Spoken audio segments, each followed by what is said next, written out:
Words of the gospel of Christ according to Luke, preserved by the church and handed down to us for our hearing, our understanding, and our discussion this morning.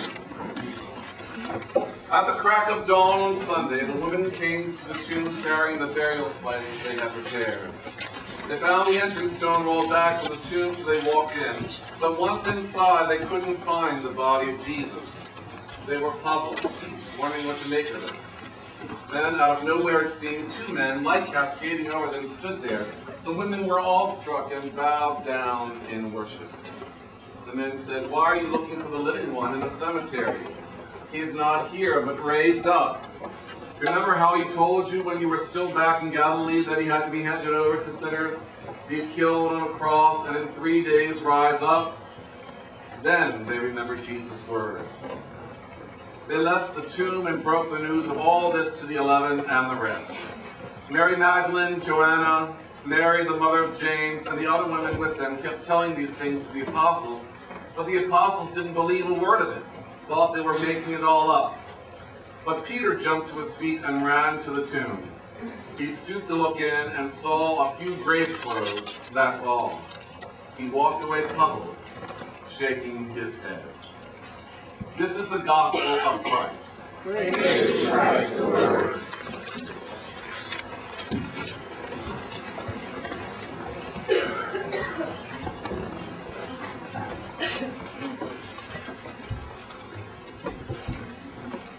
This is a reading called 7 Stanzas at Easter of John Upton. Make no mistake. If he rose at all, it was as his body. If the cell's dissolution did not reverse, the molecules reknit, the amino acids rekindle, the church will fall. It was not, as the flowers each soft spring recurrent. It was not as his spirit in the mouths and fuddled eyes of his 11 apostles. It was as his flesh, ours. The same hinged thumbs and toes, the same valved heart that pierced, dies, withered, decayed, and then regathered out of his Father's might, new strength to clothe. Let us not mock God with metaphor, analogy, sidestepping transcendence, making of the event a parable, a sign painted in the faded credulity of earlier ages. Let us walk through the door. The stone is rolled back, not paper mache, not a stone in a story, but the vast rock of materiality that in the slow grinding of time will eclipse for each of us the wide light of day. And if we will have an angel at the tomb, make it a real angel, weighty with Max Planck's quanta, vivid with hair, opaque in the dawn light, robed in real linen spun on a definite loom. Let us not seek to make it less monstrous for our own convenience, our own sense of beauty, lest, awake in one unthinkable hour, we are embarrassed by the miracle and crushed by remonstrance. I said everything I'm going to say today. I'm going to go back and Ralph saying, shorter service, shorter service. It's hard to say anything more after the gospel lessons, after the songs, after the other lessons, after John Updike of all people. Did you ever know that John Updike had a religious conscience? Wow, you did? No, I didn't know that at all. But you know who Max Planck is, and nobody else does. He was a Lutheran. Oh, was it? Oh, that's probably why. Anybody else here didn't know who Max Planck was? I had to look it up. Quantum physics. That was just for you, Ray. I put that in.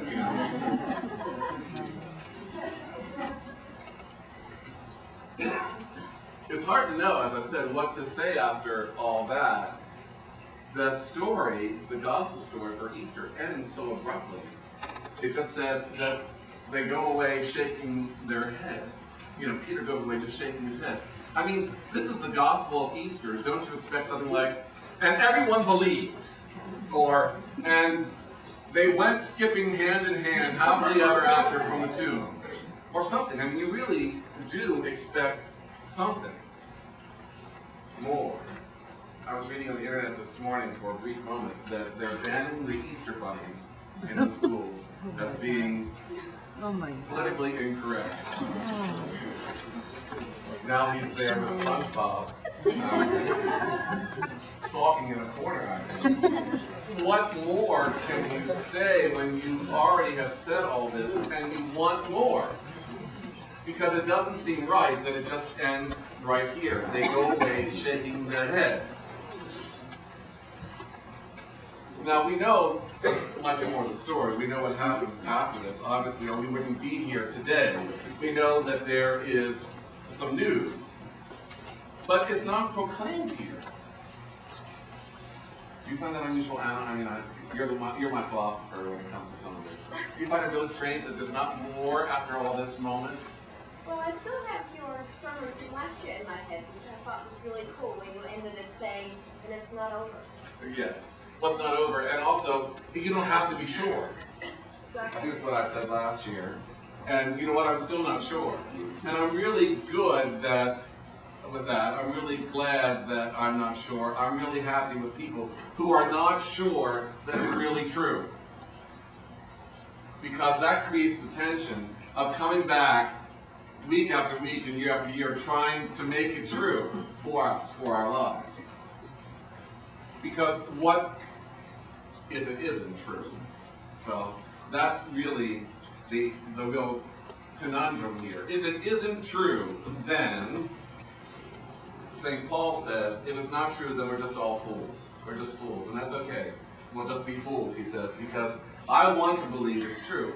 And what I want to believe, see, when Jesus is raised from the dead, and they go and they encounter him, it's at that point that the people are starting to be called, the ones who do believe that he was raised from the dead, do believe that the tomb was more than empty, there was more of a story. That's when people start to be called Christians, at that point.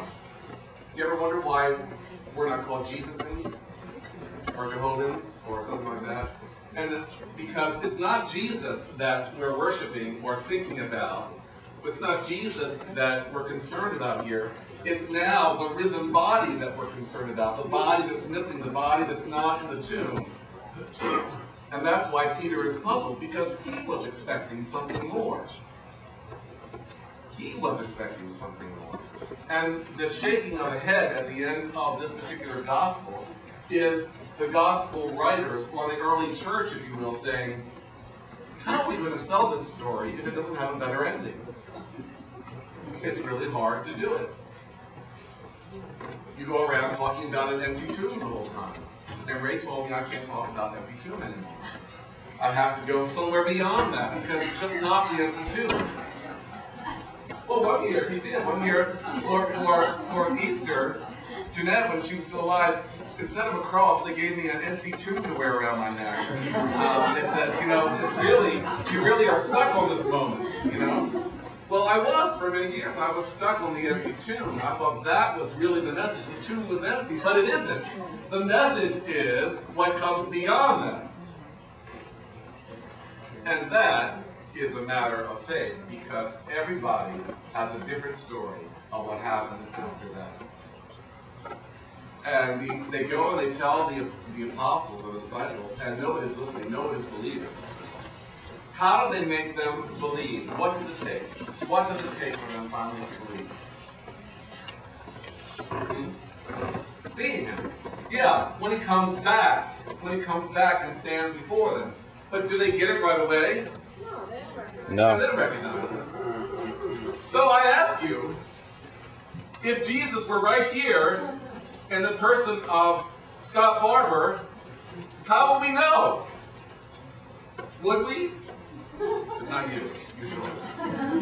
The long hair. It has to get long hair. You're right. Yes, and you can't see him from the front. You can only see it from the back. So it could be.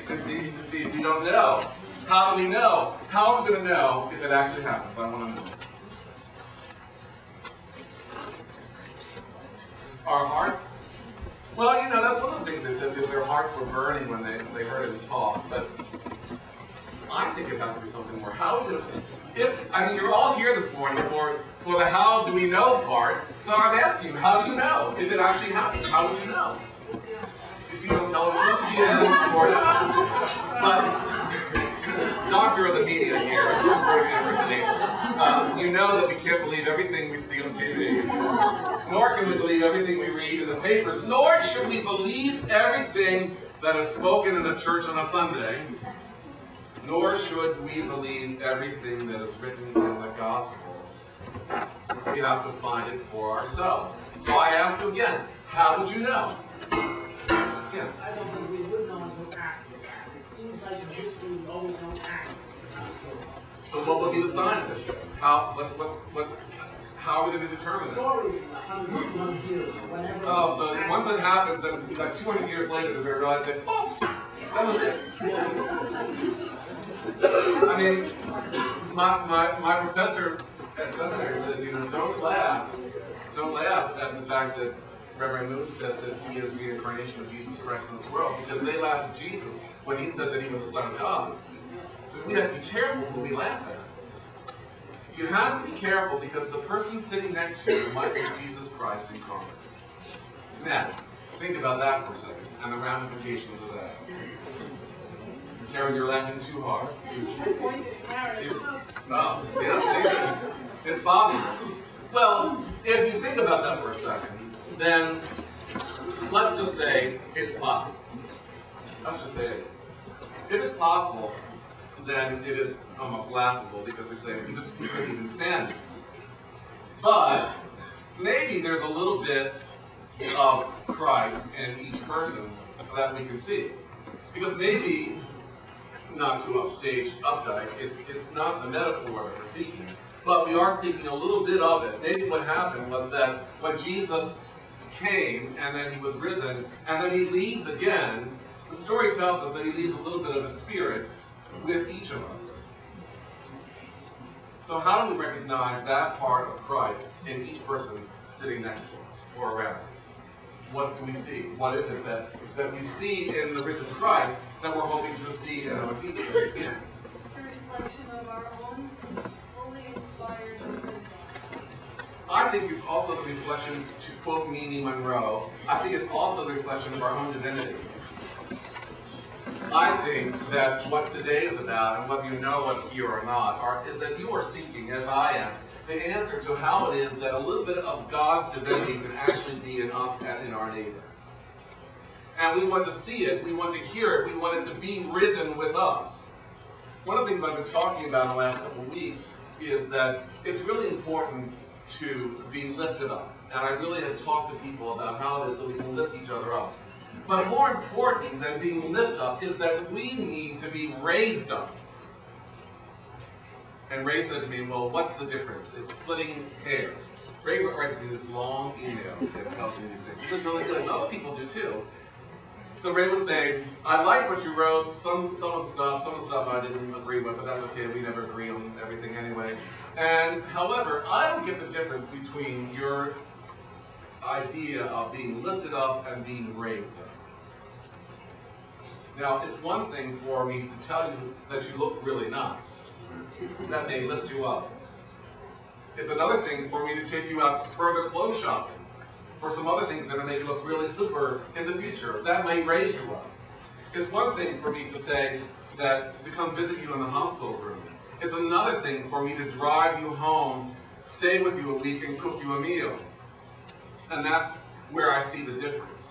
Because the early Christian community was very, very good about understanding that the body had been raised up. It wasn't there. But they didn't know what to do with that message and how it was, when they finally did catch on to it, how it was that it really raised people up. And it raised them up because they saw possibilities that they had never seen before. The thing that they were most sure could not possibly happen was that anybody could be raised from the dead. Even Lazarus, who was raised from the dead after 4 days, I'm not using it was Jesus, after 4 days, Lazarus dies again. But in this case, the body was supposedly raised and stayed raised. You might say that God raised the stakes and decided that this message, that anything is possible, therefore, that is what caught on. That's what lifted people up. Because when you're sick and you're dying, for instance, you would have believed that there's a possibility you may live. When your child is sick and you think you might lose them, you want to believe against all odds, perhaps, that there is a possibility, and there is, that something can be done. When people are missing and you're waiting for them and you're waiting for the news, if you're a coal miner's wife and your husband or your son is in the coal mine, they're not sure when they're going to get them out, it's been 2 or 3 or 4 or 5 or 10 days, you hold on to the hope that that reality, that that person might come back to you.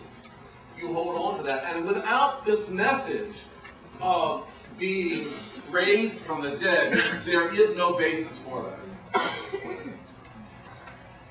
You have no way, nothing to compare it to, perhaps. I was this year for the first time in front of trying to explain to my 3-year-old and my 5-year-old what Easter was about. All they knew was that it was a time to run and hunt eggs, and that there were lots of Easter bunnies. So I was trying to explain the Christian aspect of it. And it was easy enough to explain that Jesus, who was baby Jesus for Christmas, died for us and took all the sins away. But then I had to explain the Easter message part. And it was very interesting when I said, and then Jesus' Father, that's how I explained God, was stronger than death and brought him back. And it was no problem for my kids to swallow the concept of he was stronger than death. And that's the message that, for me, is important, that somebody is stronger than the worst thing that can happen to us. Yeah, and for me it is too. The whole idea that anything is possible, which is what I say, I can only get up and say that because I believe that the people of the early church believed that. Otherwise, if we don't, we come here, we'll just go away shaking our head otherwise. We'll say we don't know what to believe. But I want to give you something to believe today, since you came for that, hopefully, partly. I want you to go home with the idea that anything is possible. If this is possible, then anything is possible. And since we can't prove that it didn't happen, then I have to think, logically, that there's a possibility that it did happen. Both are possible. I choose to believe in the one thing and not the other. But they both have valid places in the world. And the one thing that's unique about Christianity, unlike any other world religion that I know of, is that it offers the hope that beyond what we think is impossible, there is possibility. No other religion does it as well. And leaves that message so strongly. And I think that's something that we need to be able to take with us. Because if you can sit with somebody in their darkest moment, and you can say to them, sometimes people say to me, it's so awful, Father, I'm so sick and nobody's here. I'm like, well, I'm here. Well, you know what I mean. I said, well, you know what I mean. It's not an accident. It's not a coincidence. I'm there to represent the hope that there is more and that people care. And that's why it's so important, I think, for people to understand what the Easter message is. It's not the fact that Jesus was raised from the dead. It's that the people believed it.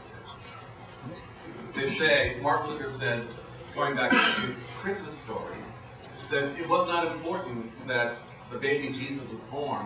What was important was the fact that Mary believed. And that's because if she hadn't, then nothing would have happened, according to Luther. I think it's an interesting theory. My theory on this is that if we don't believe that anything is possible after today, and after all that we've heard, and all that we've presented to try to show you how it is in many ways that life goes on, then there's no point in doing it all.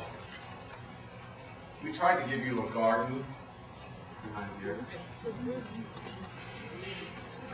We tried to give you music that talks about being raised up and lifted up. We talked about music, giving music as being alive. We gave you poetry. We gave you gospels. We gave you songs. And there's much more to come. And the one reason that all that is put together into one liturgy is because we want to make an impression. If you remember nothing else about what was said in the previous years, then you remember the experience. But more so, you'll remember the experience of the people that are gathered here today to share that and are willing to talk to you about the fact that there is more to life than what meets the eye.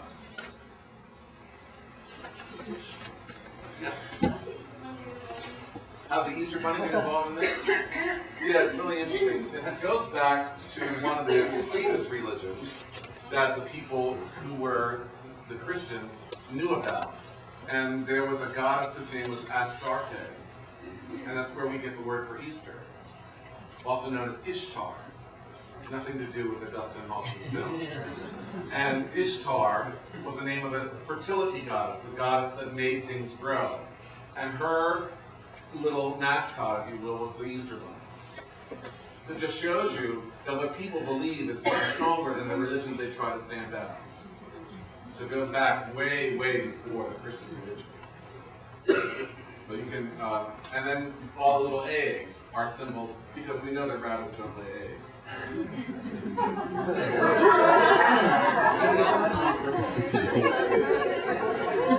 But it's possible. I like the pastel. It's a good question. It's a good question. Did you all know that? It's a good reason to know, so you can explain that one to your kids when it comes up. Or call him. Have him come over and you can tell them. Well, this morning I'm so glad that you could be here to share this moment with us. And more than anything, we hope that you have a sense, or you'll have a sense when you leave today, of being alive. One of the things that is really, really important about the Easter message is that life goes on beyond the things that we think are totally dead and totally gone. That the spirit of the loved ones that we have lost are still with us. They are raised up every time we remember their names. That's why we're going to remember those people today, and I hope you will also in your thoughts and prayers. And more so, this whole community, all around us is raised up by your presence here today. You constitute a force that would be hard to come up against. And you also constitute a force that can really make a difference. I hope that you will take the time today, call somebody you haven't seen in a while, lift somebody up. Ray Falk was supposed to be here this morning, for instance, to play. He was too sick after coming this week. He just could not make it this morning. He wanted to be here so badly. Talk about somebody who came back from the dead. I gave him last rites, and 4 weeks later he was here in church. So he says that the reason that he was able to do that is because of your thoughts and your prayers and your calls and your visits. So if you can continue to do that, then you really have understood the Easter message. And it's just not about bunnies from that point. It has to do with life itself and how it is that you can be life givers to other people. Blessings to you and your family this Easter and the days